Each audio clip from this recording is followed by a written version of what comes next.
लातूर जिल्ह्यातल्या देवणी तहसील कार्यालयाच्या दारामध्ये शेतकरी आंदोलन करतायत। त्यांची एक मुख्य मागणी आहे की सोयाबीनला 8,000 पेक्षा जास्त भाव द्यावा। त्याचबरोबर उसाला पश्चिम महाराष्ट्रामध्ये जो कारखाने भाव देत आहेत तेवढाच भाव मराठवाड्यातल्या देखील कारखान्यांनी द्यावा। उपोषण आंदोलनामध्ये शेतकरी संघटना त्याचबरोबर BRS पक्षाचे कार्यकर्ते देखील सहभागी झालेले आहेत। मोठ्या प्रमाणामध्ये या आंदोलनाला पाठिंबा मिळताना दिसतो आहे। सोयाबीनसाठी तुम्ही आंदोलन करताय, मला सांगा तुमची मागणी काय आहे, शेतकऱ्यांचा कसा प्रतिसाद मिळतोय? सोयाबीनला 8,000 भाव आम्हाला मिळाला पाहिजे। शेतकऱ्यांचा भरपूर असा प्रतिसाद आम्हाला आहे आणि येणाऱ्या काळात भरपूर शेतकरी आमच्या सोबत येतीलच। शेतकऱ्यांची वीज माफी केली आणि भाव पण बऱ्यापैकी देतोय असं सरकार सांगतंय, मग उपोषण आंदोलन जे आहे ते का करावं लागतंय? फक्त सांगताय, प्रत्यक्ष शेतकरी का म्हणजे शासन काहीच करत नाही, फक्त आश्वासन देतात, लाडकी बहीण सारख्या योजना काढतात आणि शेतीला मारतात। 3-3 वर्षाचे सोयाबीन आमच्या घरात आहेत, ते विकावं कुठं हा प्रश्न आम्हाला पडलेला आहे। परत निसर्गाचा लहरीपणा चालूच आहे, वर्षभर पाऊसच आहे। आणि साखर कारखाने आपल्या लातूरचे म्हणण्यापेक्षा लातूर जिल्ह्यातले कारखाने आमच्या रिकव्हरीमध्ये चोरी करतात, वजनात चोरी करतात आणि आम्ही स्वतः सहकार आहोत असं जाहीर करतात।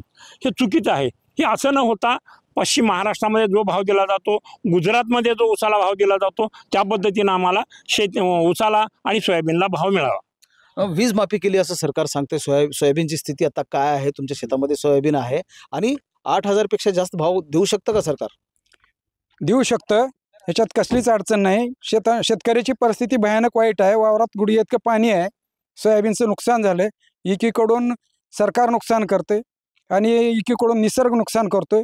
दोन्ही नुकसानीमध्ये शेतकरी अडकलेला आहे आणि शासन आम्हाला तंत्रज्ञानाचं सुद्धा स्वातंत्र्य देत नाही। पाऊस जास्त जरी झाला, तंत्रज्ञान म्हणजे कसं आहे, तंत्रज्ञान GM तंत्रज्ञानामध्ये पाऊस जास्त जरी झाला तरी त्या पिकाला नुकसान होत नाही आणि कमी जरी पडला तरी नुकसान होत नाही, असं GM तंत्रज्ञानाचं बियाणं आहे। पण ते सरकार आमच्यापर्यंत येऊ देत नाही। ते बियाणं जर आम्हाला मिळालं, त्याचं स्वातंत्र्य जर मिळालं तर एकरी 30 क्विंटल उतारा मिळतोय त्या बियाण्याचा।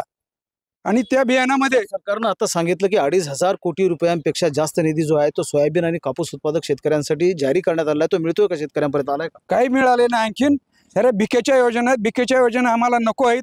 आम्हाला खरं तर स्वातंत्र्य पाहिजे, स्वाभिमानानं जगायचं आहे आम्हाला।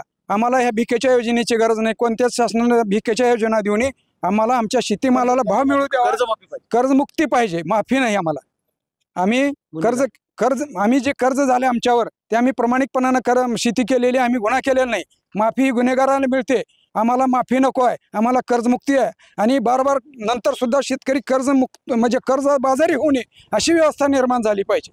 आणि पुन्हा शेतकरी जो आहे तो कर्ज बाजारी होऊ नये अशा प्रकारची व्यवस्था सरकारने करावी, यासाठी हे आंदोलन आहे। लातूर जिल्ह्यातल्या देवणीच्या तहसील कार्यालयाच्या दारामध्ये हे शेतकरी उपोषणाला बसलेले आहेत आणि आंदोलन सुरू आहे। महेंद्र जोंधळे, TV9 मराठी, लातूर।